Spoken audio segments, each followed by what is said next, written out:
147페이지 저희가 쓰고 있는 교재로 147페이지 7번부터 보시도록 하겠습니다.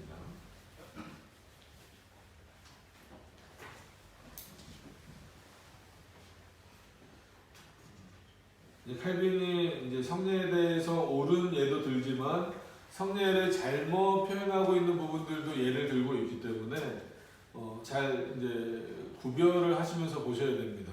그래서 어떤 부분을 비판하고 있고 어떤 부분을 옳다고 말하고 있는지를 잘 보시지 않으면 그냥 칼빈이 말했으니까 이거 다 해도 되는 거다 이렇게 표현하시면 이해하시면 안 된다라고 하는 겁니다. 자, 7번의 내용으로 들어가서 보시면 또 우리가 주의해야 할 것이 있습니다.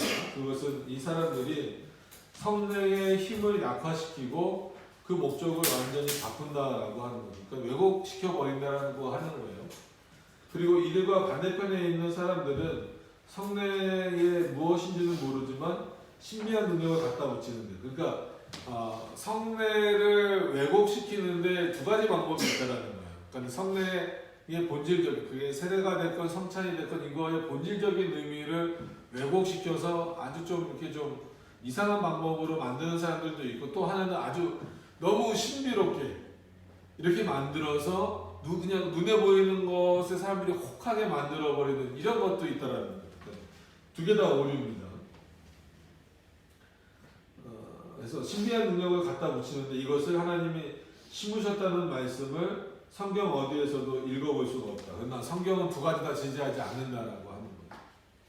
이러한 오류에 아주 단순한 사람들, 무지한 사람들이 속아 넘어가 위험에 빠지기 쉽다라는 것입니다. 이는 사람들이 하나님의 은사를 전혀 찾을 수 없는 곳에서 찾으라 가르쳐 그들이 하나님으로부터 점차 멀어져 허망한 것을 따라가기 때문입니다. 그래서 여기서 단순한 사람들, 무지한 사람들은 정말 세상에서 무지하고 무식한 사람들이 아니라는 거예요.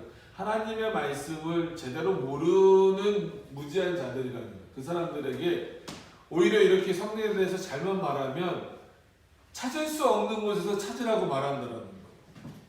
찾을 수 없는 곳에서 찾으라고 말을 하니까, 그리고 결과물을 내놓으라고 말하니까 이 사람들은 엉뚱한 것을 찾게 되고 이상한 것을 찾을 수밖에 없는 거죠. 자, 그런데 이러한 가르침을 퍼뜨리는 자들은 두 부류로 나눠진다. 첫 번째로는 새로운 율법의 성례, 곧 지금의 어떤 기독교 교회에서 시행되는 성례가 만약 우리가 사망에 이르게 하는 죄로 장벽을 쌓는 일만 하지 않는다면 우리를 의롭다 인정해주고 은혜를 베풀어준다 가르쳐 왔다라고 하는 거예요.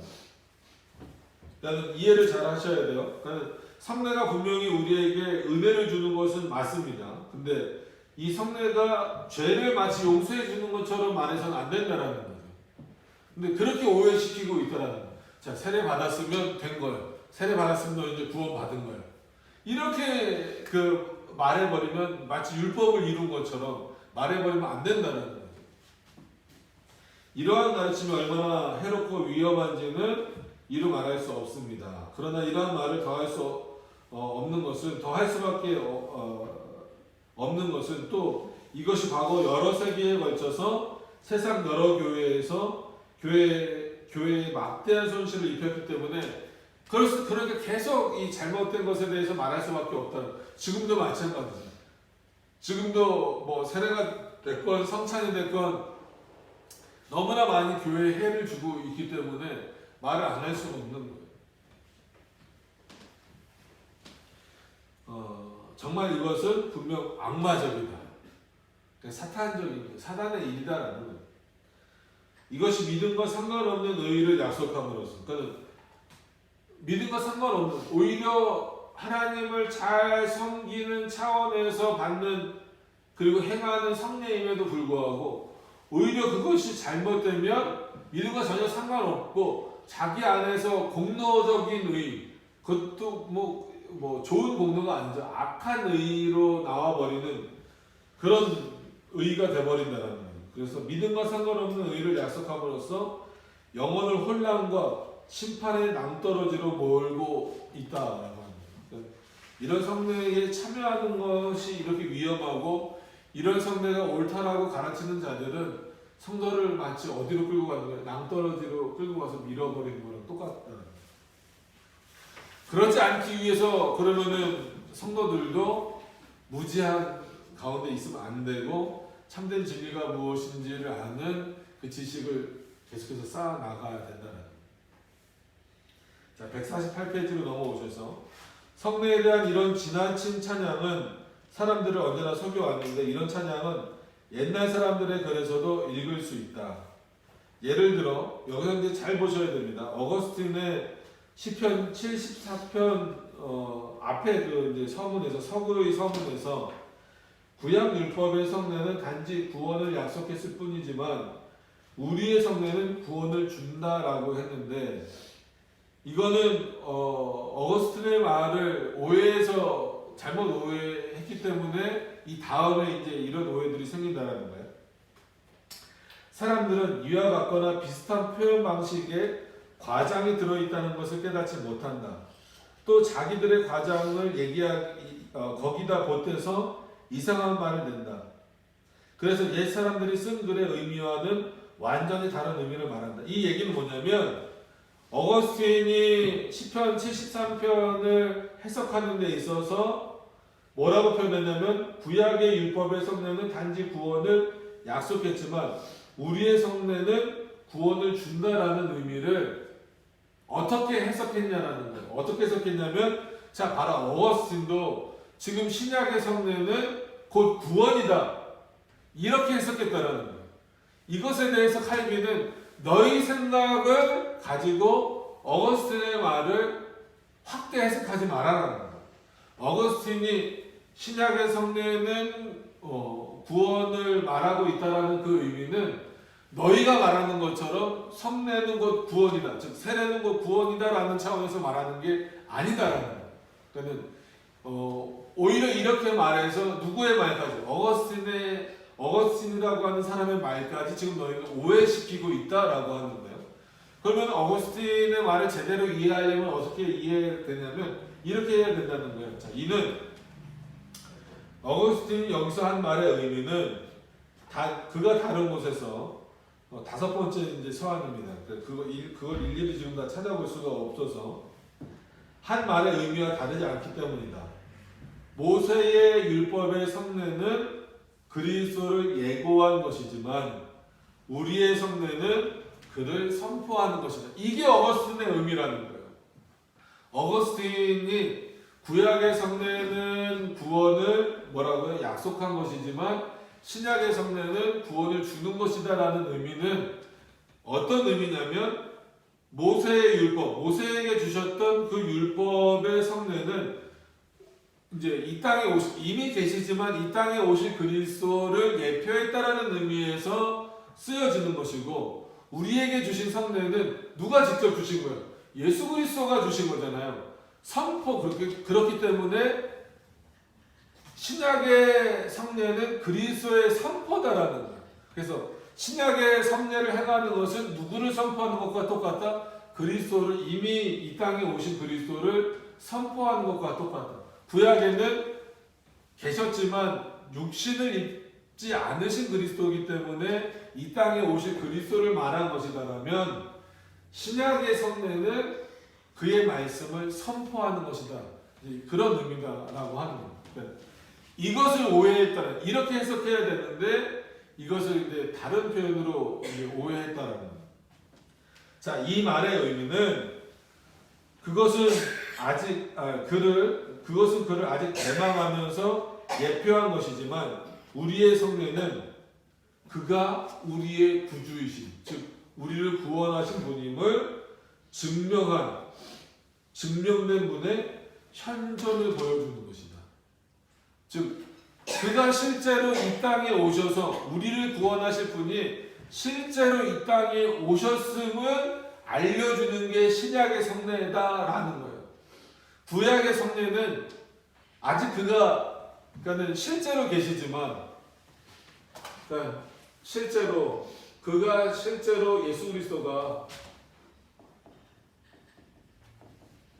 예수 그리스도가 실제로 구약에도 계셨죠. 구약에도 계셨어요.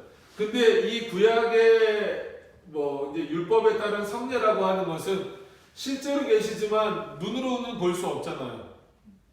육체든 아직 육신을 입지 않으신 상태였으니까 이 그리스도가.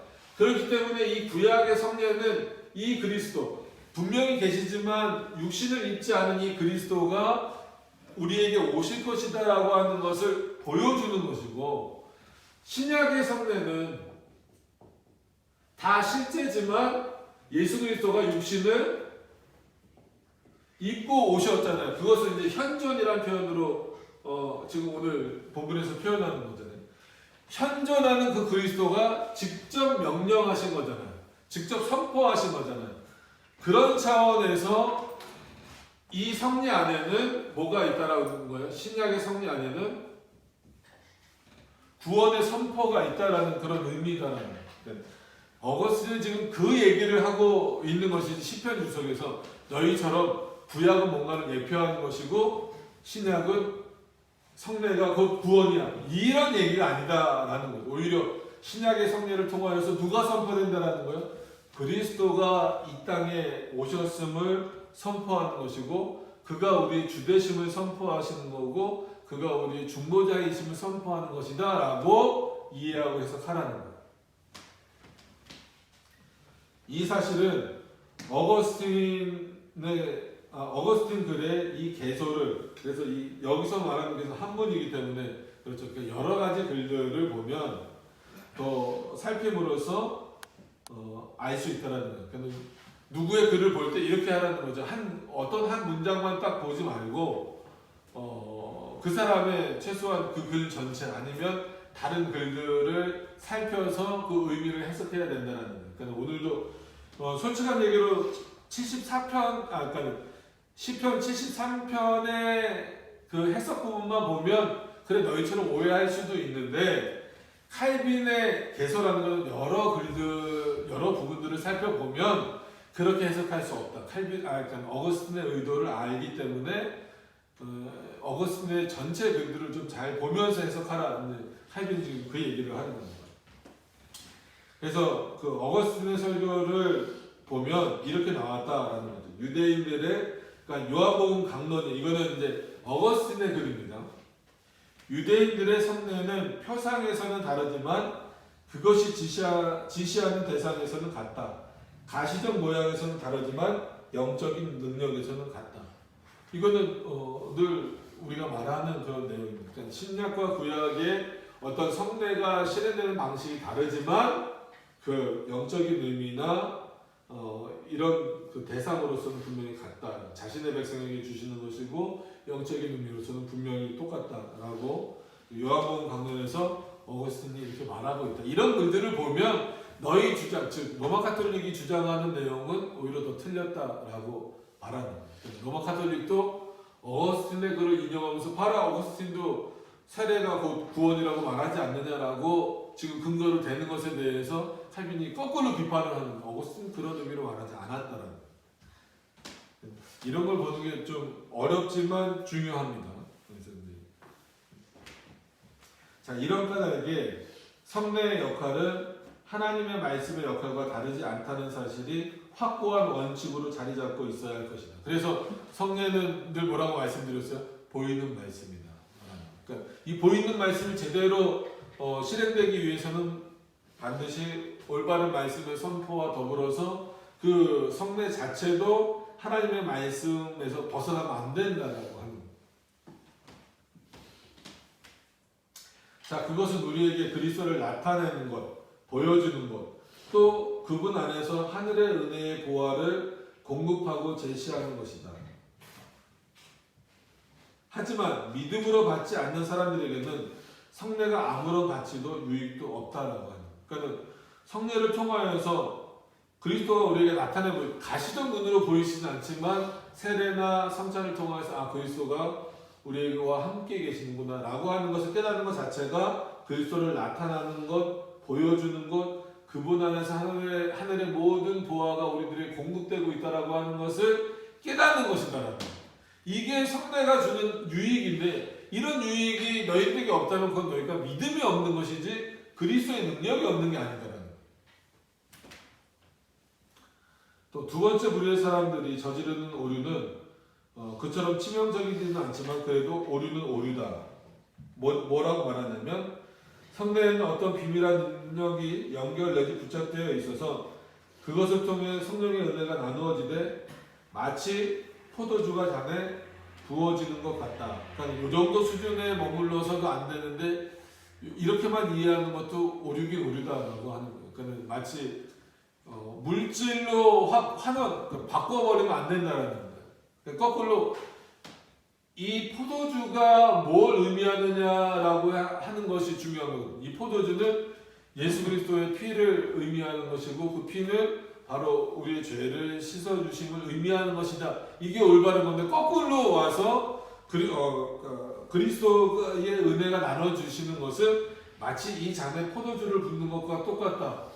라고 해서 마치 성령의 은혜를 포도주 정도처럼 이렇게 이해하는 것도 너무 축소시켜버린 거잖아요. 이것도 잘못이다.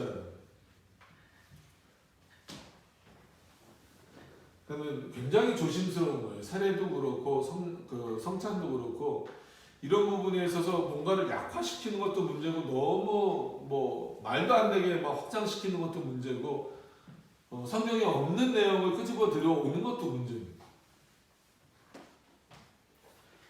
그러나 성례의 역할은 오직 우리를 향한 하나님의 인자하심을 우리에게 증거하고 확증하는 데 있을 뿐입니다. 즉 성령님께서 함께 해주시지 않는다면 성례는 그 이상의 유익을 줄 수 없습니다. 성령 하나님은 우리의 영혼과 마음을 열어주사 우리로 하여금 이와 같은 증거를 받아들일 수 있게 해주십니다. 그래서 성례에도 당연히 성령 하나님의 역사가 있어야 된다는 거예요. 그럼 우리는 성령의 역사 그러면 너무 이제 신비로운 것만 자꾸 생각하는데 그러면 안 된다는 거죠. 그러면 안 되고 늘 오히려 보편적인 모든 부분에 있어서 성령께서 역사하시는데 특히나 성찬이나 세례나 말하는 이 성례 부분에 있어서도 성령 하나님의 역사가 있다라고 하는 것을 반드시 있는 겁니다. 있다라고 하는 것을 기억하셔야 돼요. 그래서 우리가 이제 세례를 줄 때도 그렇고 성찬을 집행할 때도 집례할 때도 그렇고 성령 하나님의 도우심과 역사하심을 간구하는 이유가 거기 있는 것입니다. 왜냐하면 왜 그럴까요? 성령의 역사는 어떻게 됩니까? 성령은 꼭 이렇게 반드시 이렇게 역사하세요. 성령은 어떻게 역사하시냐면 성경을 통하여 그 다음에 성경과 함께 역사하십니다. 이게 성령 하나님께서 역사하시는 방식이에요. 그렇기 때문에 분명히 우리가 그럼 왜 성례 때 성령의 역사를 바랍니까? 그리스도의 임재로 끝나는 거 아닙니까? 라고 말했을 때 성례를 우리 분명히 지금 뭐라고 표현하고 있어요? 보이는 말씀이라고 했잖아요. 보이는 말씀에서 이 말씀은 하나님의 말씀이기 때문에 이 보이는 말씀이 역사될 때도 당연히 성령께서 성경을 통하여 성경과 함께 역사하시는 분이시기 때문에 성령에게도 성령 하나님이 역사하실 수밖에 없다라고 하는 부분입니다. 이걸 놓치시면 안 돼요. 가끔 이제 물어보시는 경우가 있어요.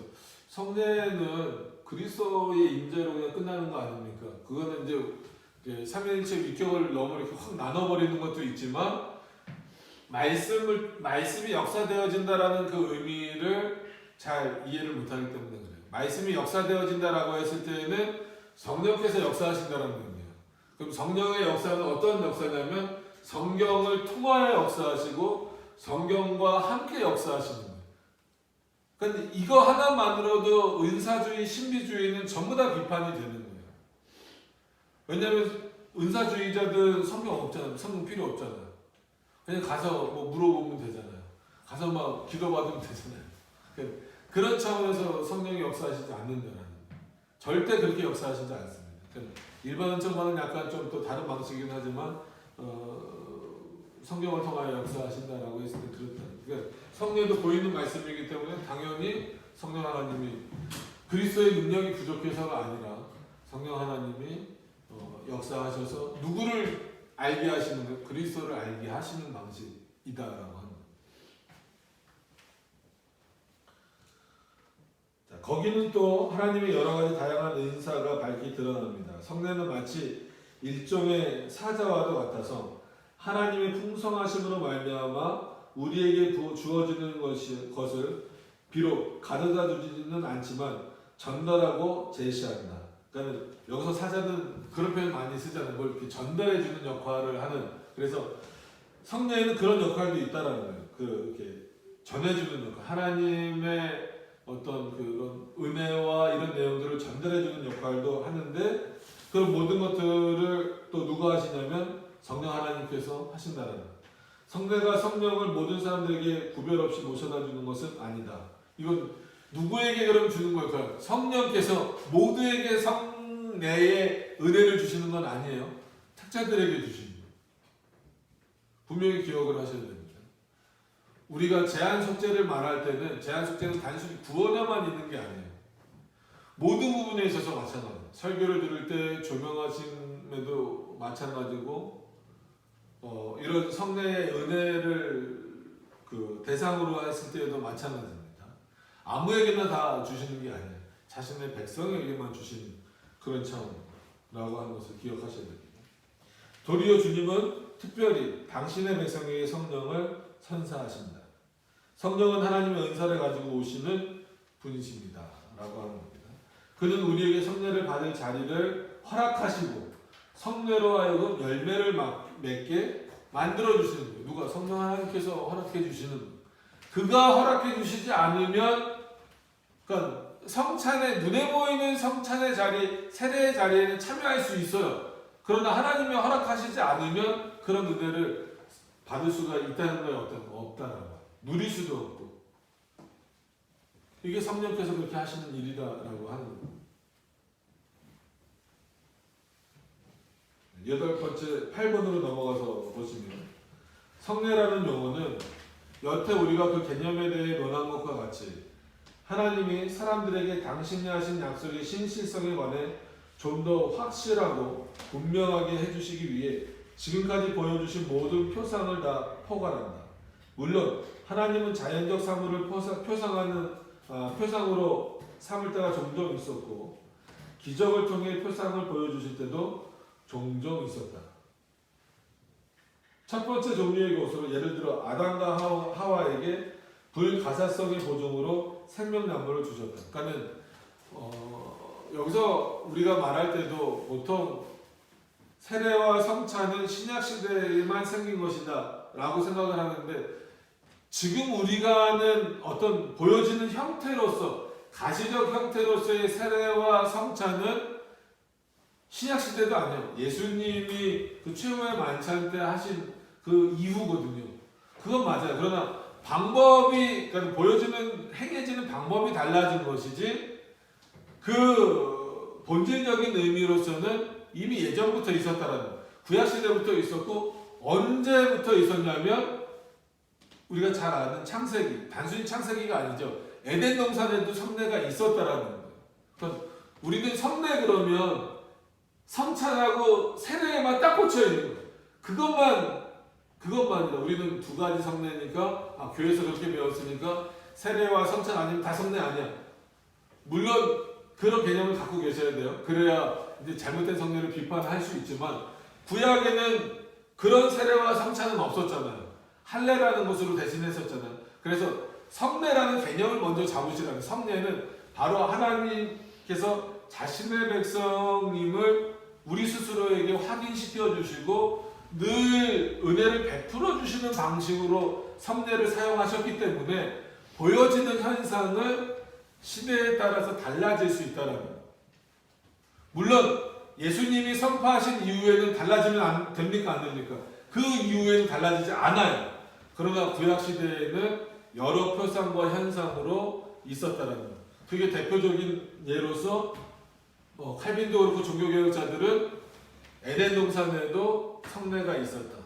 그렇기 때문에 성례가 교회의 표지이기 때문에 에덴 동산에도 하나님의 교회가 있었다. 물론 그 증거는 또 다르게도 할 수 있지만 성례를 기준으로 해서도 에덴 동산에도 하나님의 교회가 있었다.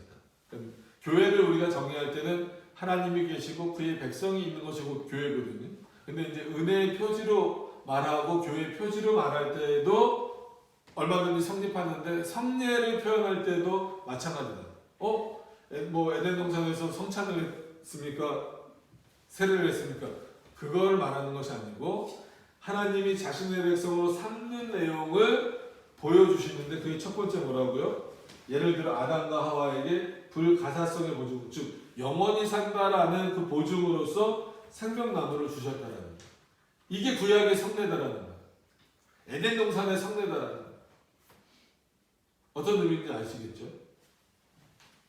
그리하여 그 나무 열매를 먹는 동안은 그들로 자기 자녀들에게 영생, 불가사성이 약속된 것을 확신할 수 있도록 하셨다. 그리고 노아와 그 자손에게 하늘에 뭘 보여주셨어요?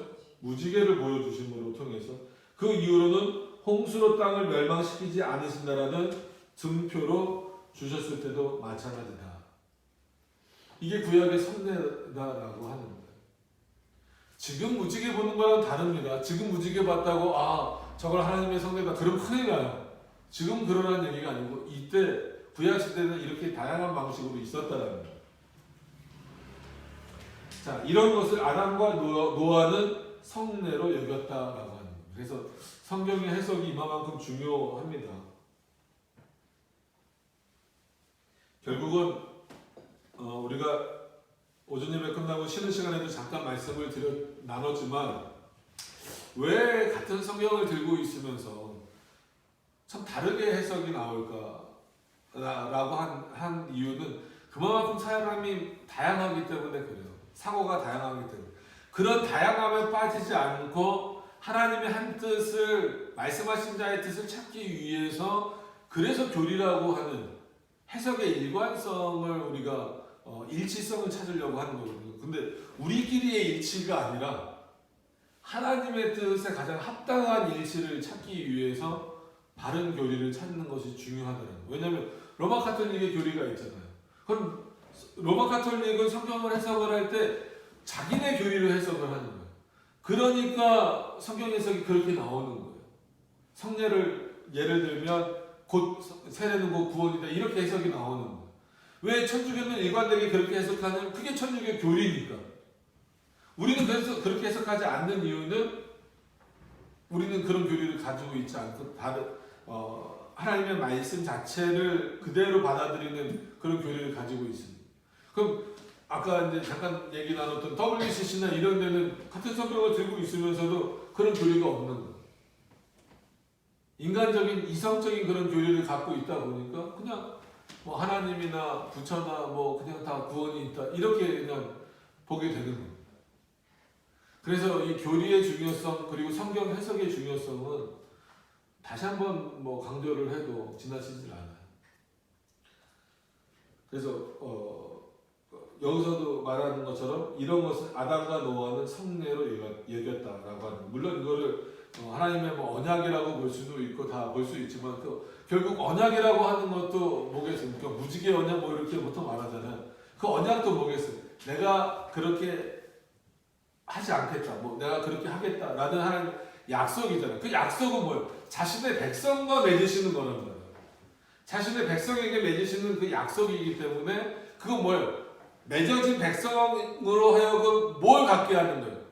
하나님에 대한 확신을 갖게 하는 거기 때문에 그건 언약이면서 동시에 성례의 개념이다. 우리가 성찬에 참여하는 게 뭐라고요? 내가 하나님의 백성이 되었다라고 하는 것을 그 성찬을 통해서 계속 확인하는 거란 말이에요. 그렇기 때문에 그 무지개 언약을 통해서도 성례의 의미가 담겨져 있다는 거예요. 생명나무를 통해서도 성례의 의미가 담겨져 있다는 거예요. 인간이 실패하고 말고를 떠나서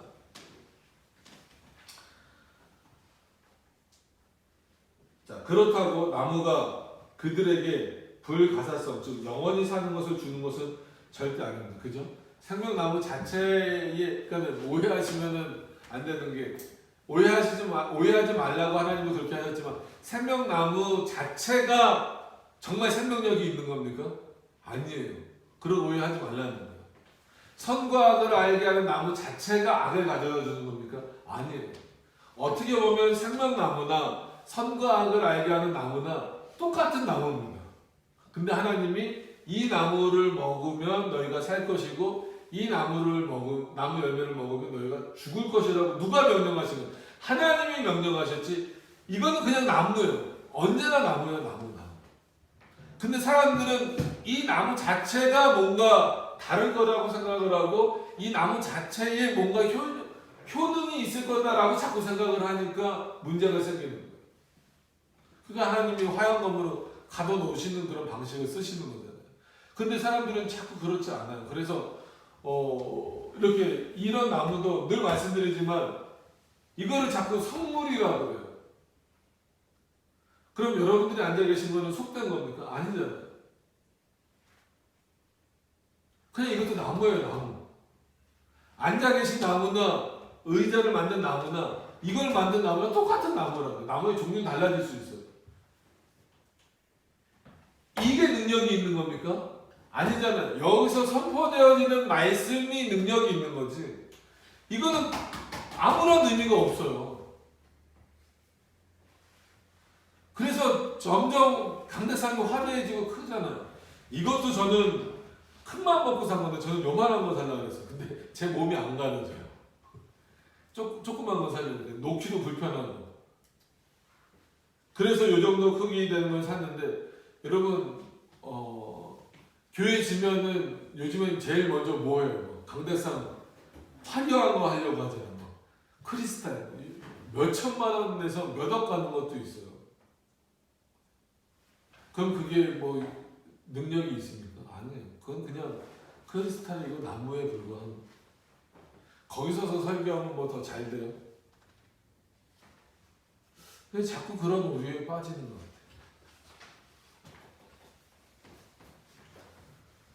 나무 스스로가 그들에게 줄 수 있는 것은 아무것도 없다는 거예요. 또 무지개의 물을 제어할 수 있는 힘이 있었던 것은 아닙니다. 그죠? 그것은 단지 반대편 구름의 태양 광선이 반사되어 생겨난 현상에 불과하다. 칼빈이 마치 과학자 같죠. 무지개는 뭐냐면 반대편 구름에 태양 광선이 반사돼서 생겨난 현상에 불과합니다. 실제 무지개는.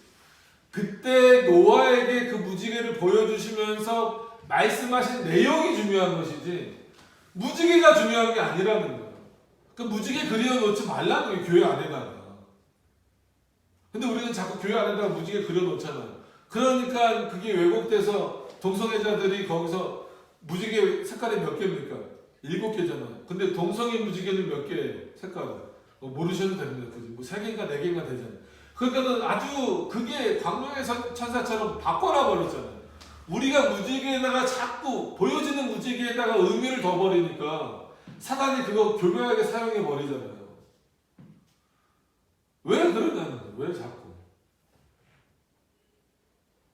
그러니까 저도 유초등부 맡아보기도 하고 그랬지만 오후 활동 같은 거 하면서 차라리 애들한테 성경 말씀 쓰라고 하세요. 저희 나중에 그렇게 할 겁니다. 자꾸 그림 그리게 해요. 그림 그리게. 그러니까 솔직히 교회에서 그릴 수 있는 게 뭐였어요? 십자가, 무지개, 예수님 얼굴, 교회, 뭐 교회는 강대상. 나중에 그게 다 우상 덩어리가 돼버리는 거예요. 걔들한테. 그거 그리면서. 예수는 그렇게 생기지도 않았는데.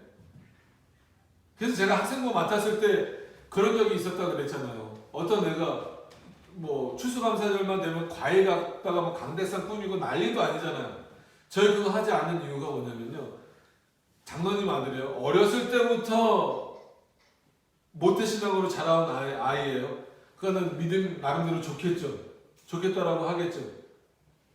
근데 과일 꾸미기를 꼭 했었어요. 그러니까 그렇게 하지 말라 그랬는데 뭐 제 말을 듣나요? 안 듣죠. 그러더니 그날은 귤하고 사과를 이렇게 뭐 이렇게 모양 내는 거 있잖아요. 모양을 내갖고 그 앞에다가 놨어요. 그래서 이거 누구냐고 그랬더니 그 장로님 아들이에요. 이거 뭐냐? 이게 예수님이래. 화딱지가 나고 귤하고 사과하고 던져버렸어요. 그래서 선생님들한테 보라고, 이게 이 귤이 예수님이에요? 이 사과가 예수님이에요? 나중에 이거 까먹을 거 아니에요? 그렇잖아요. 얼마나 웃겨요. 분명히 이거 예수님이에요. 이거 예수님이에요 라고 사과랑 귤 이렇게 만들어 놓고 나중에 그거 썩어 없어질 거 아니잖아요.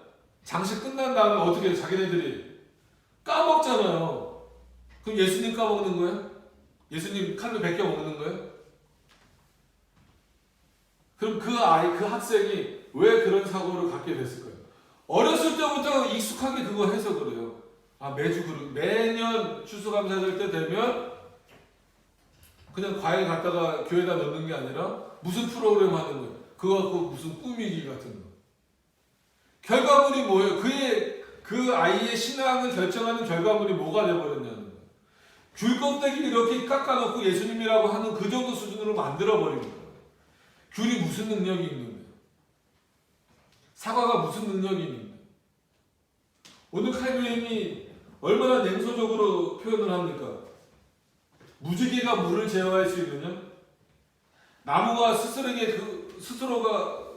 스스로가 뭘 줄 수 있느냐? 없다는 겁니다. 그럼에도 불구하고 생명나무와 무지개는 하나님의 말씀으로 새겨진 표를 지닌다. 이거 영적인 의미라는 거예요. 그런 차원에서.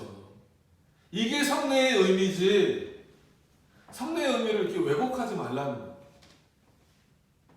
그래서 하나님의 언약에 대한 증거 및 사인이 된 것입니다. 그리고 물론 그 전에 나무는 나무였고 무지개는 무지개였다. 잊어버리지 마세요. 지금도 마찬가지예요.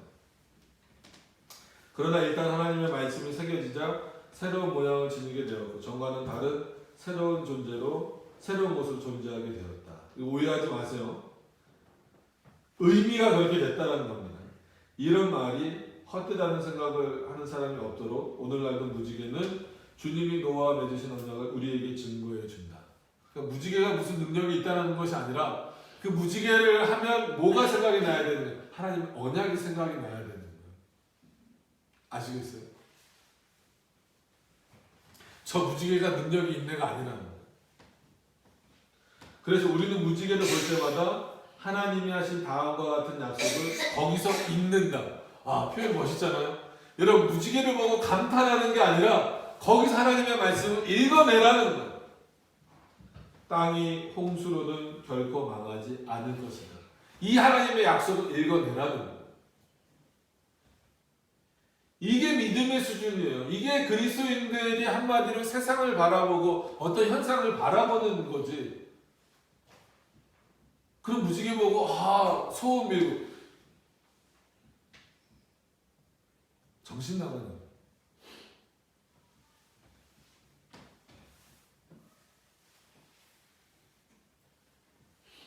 지금도 기독교 백화점 같은 데 가서 보세요. 어린아이들 그 그림 그리는 거 안에 다 뭐 들어있는데 무지개 다 들어있어요. 자, 그러므로 우리 믿음의 단순함을 비우는 어떤 가짜 철학자가 이런 여러 가지 색채는 맞은편 구름의 태양 광선이 반사되어 자연적으로 생성되는 것이라 주장한다면 우리는 그것을 그냥 인정해 주자. 그러나 그가 하나님이 자연의 주제이심을 인정하지 않는 것에 대해 그의 우둔함을 비웃어 주자. 이거는 뭐라 그러냐면 또 너무 의미를 그냥 확 해서 그거는 언약의 의미도 없고 아무것도 없고 그건 단순히 아까 말했던 구름에 비춰진 어떤 그 빛의 굴절 현상이야 라고만 말하면 그래 너네는 그렇게 생각할 수밖에 없지 라고 하면서 참 진리를 모르는 것들이라고 비웃어 주라는 거예요. 하나님은 당신의 뜻에 따라 모든 원소를 당신의 영광을 나타내도록 사용하시는 말이다. 멋지잖아요. 여러분 물론 그냥 들었기만 하세요. 판덴베르크라는 사람이 과학을 가지고 좀 성경을 좀 망가뜨려던 부분이 있어요. 근데 그것 때문에 그 이후에 과학을 가지고 성경을 증명하거나 뭐 이런 것들에 대해서 좀 과학을 가지고 성경을 설명하는 것에 대해서 굉장히 알레르기 반응을 나타내는 경우도 거꾸로 있는데 그렇지 않아요. 하나님은 오히려 이 과학의 발전을 통해서 자신의 역사를 더 드러내시는 거예요. 그래서 조금 더 칼빈에 대해서 살펴보시면 알겠지만 그 당시에 칼빈은 뭐 수사학자이기도 하고 인문학자이기도 했지만 또 한마디로 별자리 같은 거 연구하는 천문학자였어요. 그 별자리는 우상처럼 섬기지는 않았겠죠? 천문학자였기 때문에 지금으로 말하면 과학자예요. 그런데 진짜 통합적 학문을 다 한 거죠. 언어하죠, 인문학하죠, 문학하죠, 주석하죠, 과학도 하죠. 그러면서 그런 칼빈이 뭐라고 하는데 이때는 가장 작은 단위가 원소예요. 지금은 자 누구한테 물어봐요? 저기 뒤에 고등학생한테 물어봐야 되나? 어느 정도까지 단위가 쪼개졌을까? 아직 물리를 안 배웠어요. 이런 핑계 내지 말고. 응? 요즘에 어느 정도까지 쪼개졌을까요? 뭐 신의 입자, 식스 입자까지 쪼개졌는데 머리카락 나노가 어떤 단위예요? 머리카락 둘레 10만 분의 1이죠. 100만 분의 1인가요? 눈에 보이지도 않죠. 말도 안 되는 거죠. 응? 근데 그거보다 더 작은 단위가 히스 입자 뭐 이런 거잖아요. 근데 그 히스 입자도 또 깨지잖아요. 근데 이때 당시로 보면은 원소가 아주 작은 단위잖아요. 그 원소를 통해서 하나님 자신의 영광을 드러내신다는 거예요. 그 일을 무시하지 말라는 거예요. 그러니까 하나님은 우리 눈에 보이는 현상을 통해서도 자신의 역사를 드러내십니다. 그걸 또 너무 무시해서는 안 된다. 과학자들처럼 그건 자연적인 현상이야라고만 해서도 안 되는 거죠.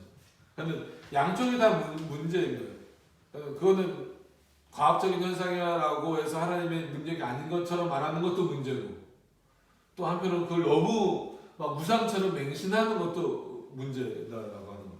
거기서 뭘 말씀하시는 건가가 그게 중요한 거예요. 궁극적으로는 하나님의 말씀이 뭐냐는 거예요. 하나님 그것을 통해서 뭘 말씀하시고자 하느냐가 중요한 것인데 그런 의미가 점점 이제 없어지니까 문제죠. 만약 150페이지로 넘어가셔서 만약 그가 태양이나 별들이나 지구나 돌들의 이런 표시를 해 놓으셨다면 이 모든 것은 우리에게 성례가 될 것이다. 칼빈은 여기까지 확장시키거든요. 우리나라에서 보면은 달에 뭐가 있다고 그래요. 나라마다 이것도 다 달라요. 우리나라는 달에 뭐가 있다고 그래요. 토끼가 방아 찍고 있다고 그러잖아요. 그거랑 절대 직접 비교하셔서는 안 됩니다. 그런 의미가 아니에요. 그런 것처럼 사람은 뭘 이렇게 상상하잖아요. 그런 상상이 아니라 하나님이 이 세상의 창조주시라는 걸 먼저 생각하셔야 돼요. 하나님이 창조주이시기 때문에 이 창조된 세계 안에 자신의 역사, 자신을 알만한 것들을 심겨 놓으시고 새겨 놓으셨다면 우리로 하여금 그것을 보고 하나님의 역사구나, 하나님이 저것에도 역사하셨구나라는 것을 깨닫게 된다면 그 자체가 우리에게는 어떤 의미다? 성례의 의미다라고 하는 거예요. 그냥 이걸 오해하지 말으셔야 되는데 실제 달에 하나님이 어떤 흔적을 새겨놓으셨지? 하나님이 저 태양에 어떤 흔적을 새겨놓으셨지? 이걸 보라는 얘기가 절대 아닙니다. 그것이 아니라 하나님이 이 세상을 만드신 분이고 또 그 세상을 통하여서 자신의 역사를 드러내시는 분이라면 최소한 누구에게는 택함 받은 우리에게는 그 자연을 보면서도 누구의 역사를 볼 수 있다는 거예요? 하나님의 역사를 볼 수 있다는 거예요. 그럼 그 보여지는 하나님의 역사를 통하여서 우리 그걸 뭘로 받아들일 수 있다는 거예요? 성례로, 즉 하나님이 저 자연을 창조하셨듯이 나를 하나님의 백성으로 삼으셨구나라고 하는 것을 깨닫게 된다는 그런 차원에서 다시 한번 읽어드립니다. 태양이나 별들이나 지구나 돌들의 이런 표시를 해 놓으셨다면 실제로 해 놓으셨다는 게 아니라 이 모든 것은 우리에게 성례가 될 것이다. 왜냐하면 누가 만드신 거기 때문에 하나님이 만드신 거기 때문에. 그 뒤에 바로 따라 나옵니다. 도대체 어째서 가공하지 않은 은괴와 표시를 해놓은 은이 완전히 똑같은 금속임에도 불구하고 그 가치가 다른 것이냐. 이는 곧 가공하지 않은 은괴가 자연 본성 이외에는 아무것도 지니지 않은 반면 표지를 해놓은 은은 관인이 찍혀서 은어가 됨으로써 새로운 가치를 부여받았기 때문이다. 그러니까 은 덩어리 자체가 무슨 가치가 있냐는 거예요. 별로 가치가 없죠. 근데 그거를 다듬어서 돈으로 만들었을 때 그때부터는 그 은화에 새겨진 거 가치가 있죠. 여러분 우리나라도 뭐 비유하기 좋게 100원짜리도 은색이잖아요. 500원짜리도 은색이잖아요. 그 은의 함량이 달라서 그렇습니까? 아니잖아요. 그 은이 무슨 값어치가 있는 게 아니죠. 그 은에다가 100을 새겼을 때부터는 그 은은 얼마의 가치를 하는 거예요? 100원의 가치를 하는 거예요. 거기다가 500을 새겼기 때문에 500원의 가치를 하는 거예요. 그 은의 가치가 아니라 새긴 것의 가치가 있는 거죠. 하나님이 말씀하시는 게 그거예요. 그거 자체가 가치가 있는 게 아니라는 거예요. 태양이나 돌이나 뭐 하늘에 있는 것 이게 가치가 있는 그거 자체가 가치 있는 게 아니라 거기에 누가 새겨 놓았다? 내가 내 능력과 나를 알만한 것을 새겨 놓았기 때문에 그게 의미가 있는 거예요. 근데 우리는 어디에 빌어요? 거기에 빌어요. 거기에 빌어요. 그러니까 인간이 무식하고 무지한 거예요.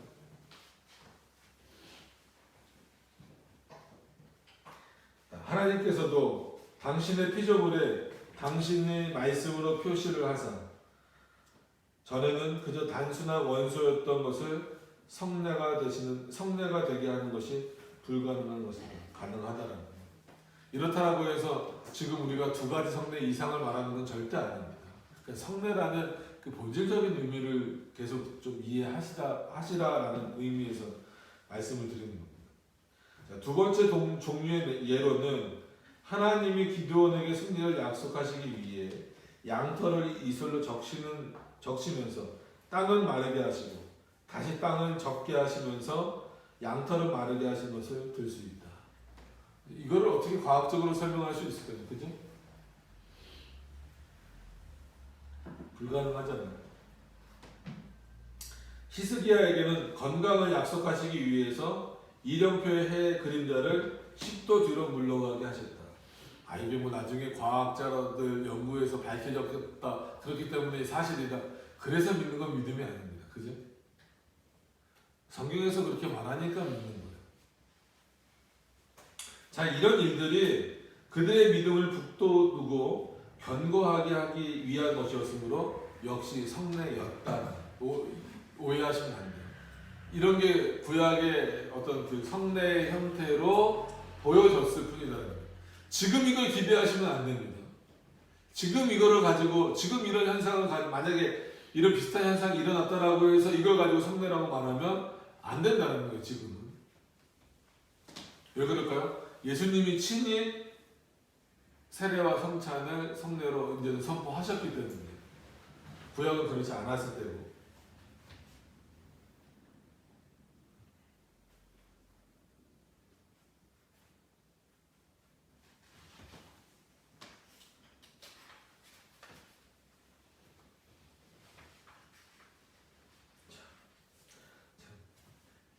애매하네요.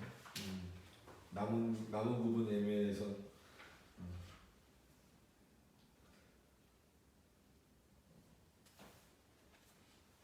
이건 오늘은 여기까지 해야 될 것 같습니다. 남은 부분이 이제 그 9번, 10번 하고 세례로 넘어가야 되는데 이제 9번, 10번에서 이제 그 할례 문제도 나오고 하기 때문에 조금 더 설명을 드려야 될 것 같아서 아니면 지난번처럼 9번을 나가다가 중간에 좀 끊어야 될 것 같은 일이 있어서 끊는 것보다는 그 전체 단락은 그냥 함께 보는 게 좋을 것 같아서 오늘은 여기까지만 하겠습니다. 그리고 잠깐 정리를 이제 오늘 내용을 정리를 하면 전체 이제 성경 해석과도 관련된 부분입니다. 그러니까 어거스틴 예를 들었잖아요. 그러니까 어거스틴의 예를 들면서 그 어거스틴의 어거스틴이라고 하는 신학자의 말을 너희가 오해했다라는, 로마 카톨릭이 오해했다라는 그런 오해가 생기지 않기 위해서는 결국은 바른 성경의 해석이 중요한 것이고 그런 차원에서 그의 글을 다른 글들을 잘 인용해서 보면 알 수 있다라는 것이고 신구약의 성례의 어떤 방식은 다르지만 본질적인 의미는 똑같다라고 하는 거예요. 왜냐하면 성례를 행하시는 분이 누구이십니까? 하나님이시니까. 예수 그리스도도 하나님이시잖아요. 그래서 그가 이 땅에 오셔서 이제 성찬과 세례라고 하는 것을 딱 정해주시기 전에는 구약 시대에는 이렇게 여러 가지의 우리 눈에 보이기에 여러 가지 형태의 그 성례의 형태들이 있었지만 그 본질적인 의미는 똑같다. 하나님이 자신의 백성을 위로하시고 도우시고 인치시고 분명히 확인시켜 주시는 그런 내용으로서 동일하다라고 하는 그런 겁니다. 그래서 오늘은 이제 그 정도로 이해를 하시면 되고 하나님께서는 진짜 말 그대로 원하신다라고 한다면 세상 어느 곳에서도 자기를 드러내시는 그런 성례의 표식을 하실 수 있다라는, 하셨다라는 것이 아니라 하실 수 있다라고 하는 겁니다. 그렇기 때문에 어떤 것 자체가 특별히 더 우리에게 주어지는 것으로 생각하셔서는 안 된다는 거예요. 아까 말했던 나무라든지 무지개라든지 이것 자체가 능력이 있다라고 보시면 안 된다라고 하는 거예요. 그건 나무는 나무일 뿐이고 무지개는 무지개일 뿐입니다. 그러나 거기에 분명히 뭔가를 새겨 넣으실 수 있는 분은 누구시다? 하나님이시다. 그렇기 때문에 우리가 지금 생명나무를 볼 수는 없잖아요. 근데 무지개는 가끔 우리가 볼 수 있습니다. 무지개를 보면서 뭘 읽으라는 거예요? 하나님의 말씀을 읽어내는 것. 그게 올바른 성례를 이해하는 자의 모습이다라고 하는 것을 기억하시면서 저와 여러분들도 이런 내용들 잘 기억하셔서 이 한마디로 자연 만물을 보시면서도 하나님의 뜻을 늘 바라보시고 확인하시고 하나님의 영광을 확인하시면서 살아가시되 그것 자체가 우리에게 어떤 우상이 되지 않도록 늘 조심하실 수 있는 그런 모습들이 있었으면 좋겠습니다. 기도하도록 하겠습니다.